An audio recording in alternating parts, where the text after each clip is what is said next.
What up, everybody? What up, everybody? Let me get to the spot. Hey, everyone. What is going on? This is Plan Your Greatness, and I am your gracious host, Carlton Hamilton. And let's get started today. Today is Motivational Monday. Yes, it is. And I've got a question for all of you. Are you learning from your relationships? We're going to discuss that here on Motivational Mondays on the Plan Your Greatness channel.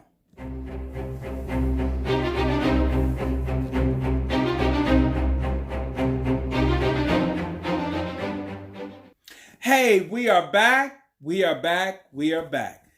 is Motivational Mondays on the Plan Your Greatness channel. We are in the creative studio, and I started out by asking the question, are you learning from your relationships? And this has come about from lots of conversations. And if you saw the video yesterday on Sunday, this whole week is going to be about relationships because I've gotten tons of feedback and I wanted to contribute something to the whole relationship space because I know there's three areas that we really focus on. We focus on our health, we focus on our finances, our money, and we focus on our relationships. But it's obvious to me, the one area that seems to spill over in everything else is if your relationships aren't doing well, it's going to affect your money and it's going to affect your health. So that's why I wanted to make these contributions this week, focusing on relationships. All right. So now the question we're trying to answer is, are you learning from your relationships? All right. So let's go back a little bit. Let's go all the way back to our school system.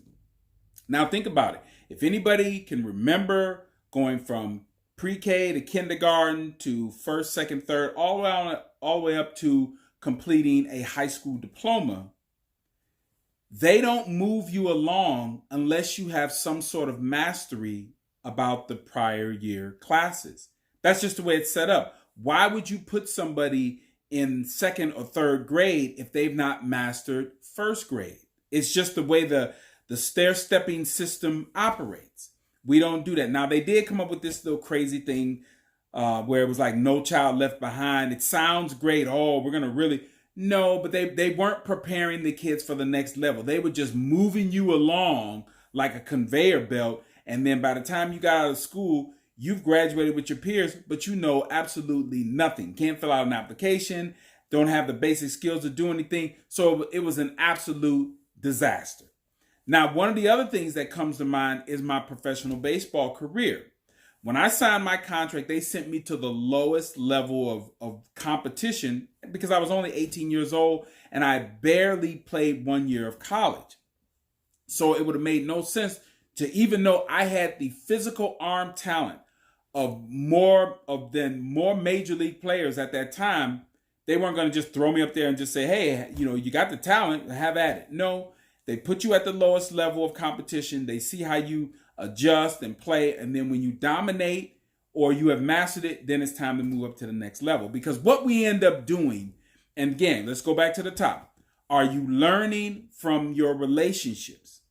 Okay, because most of us are doing what we've now defined as the social definition of insanity. We keep doing the same thing over and over and over again and expecting things to change. Really, in a sense, what we're doing is we're expecting the world to change while we're sitting over here banging our head up against the wall. Doesn't make sense. Now, in the context of relationships, that whole idea of doing the same thing and expecting different results, that kind of social definition of insanity, in relationships, what it is that we are taking the mistakes that we did not resolve from the prior relationships and we're taking them into the next relationship.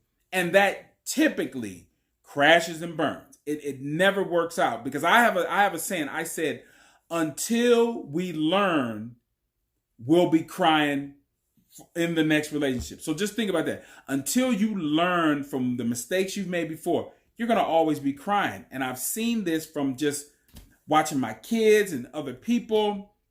It just never works. And I've even shared this with my son and daughter as I said, that relationships, we come into most relationships not completely solid. A lot of us have baggage. So I look at that and say, we're a half, we're not a whole. And my mathematical mind says 2 halves in relationships don't make a whole. But we sure operate in that space. We bring our broken selves and go find someone else that's broken, and then we think these 2 broken things are going to make some complete whole. Nah, it doesn't work like that. Because again, what you're trying to do, you're trying to fix the mistakes and things, your shortcomings in past relationships by a new one.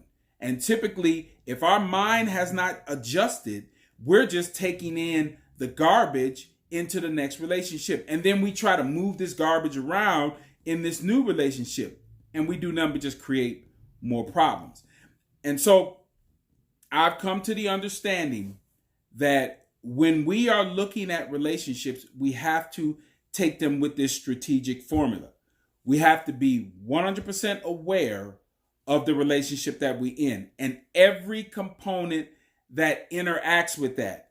Their siblings, their friends, their parents, their grandparents, what degree they're studying, what other skills they have, what are their temperament. And we almost have to go through this kind of zodiac thing, as far as where we're saying, and I'll talk about that in other relationships, but we have to really get a complete picture of where these people are. And then we'll understand better how we're moving forward. But the formula is we must be aware of everything. Then we react to that awareness. And then we come back and create something anew. And typically, in most relationships, again, if we are learning from the relationships, we're doing that. But if we're not being aware. We're not reacting to what's there, and then we're not trying to create anything anew.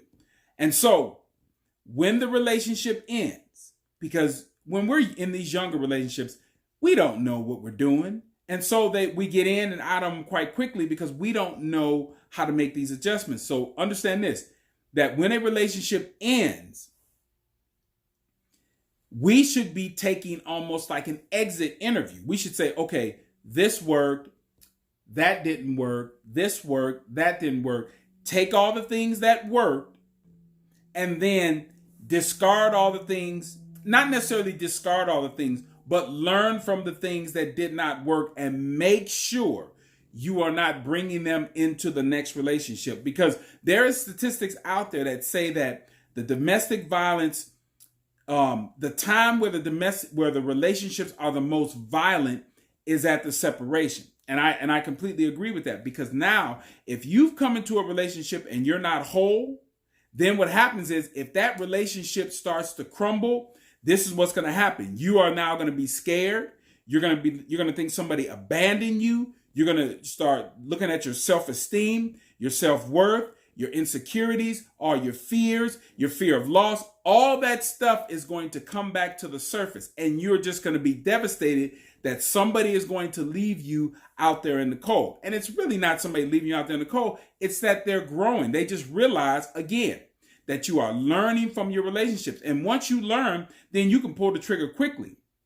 Just like there's an old saying with companies. They say, hire slow, fire fast. Meaning that take the time to learn if this person's a good fit. But once you recognize that person is not a good fit, you got to let them go. And I think of it in terms of 2 songs. There's a song by Ariana Grande. If you listen to it closely, she just tells you, hey, I'm glad that we had our path crossed, but so thank you. Next, I'm taking what I've learned from you and I'm moving on to the next one. R. Kelly has a very similar song. It's called One Man, where R. Kelly, he sings in the song, and forgive my little singing. He says, one man can make one woman hate all men. Whatever. But the point is right there. One man, if a woman is not careful in how if she doesn't see herself as learning, she can take all of that in, and it'll make her just hate every other guy that she's come in contact with. And what I call that is you are building a hating muscle or a hater muscle, to where now you don't see any growth in yourself, you are constantly looking at that you have gone into every one of these relationships and constantly made the same mistake, not looking that it is you and it's not the other person. So now you're looking at the common denominator outside of you, which is men. So now you've created a hating muscle.